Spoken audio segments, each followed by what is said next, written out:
Mommy Snack Box!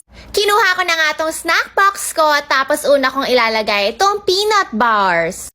Ang sarap nito, as in lola ko pa yung nag-introduce nito sa akin and bata pa lang ako, kumakain na ako niyan. Comment down below ha kung nakatry na rin kayo ng peanut bars, tapos meron din akong pili nuts dito and kasoy. Dito naman sa isang lagayan, naglagay ako dito ng green grapes and yes, nahugasan na rin yan. Tapos dito naman, naglagay ako ng garlic peanuts. Nako, gustong gusto yan ni Avery. Parang gusto ko nga rin ng crinkles, kaya naglagay na rin ako dito sa isa pang lagayan. Ayan, puniin natin para sulit naman yung paglagay ko.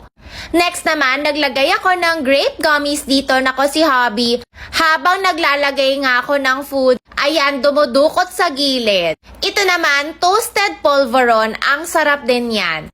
Nako, ang sarap talagang pumapak lalo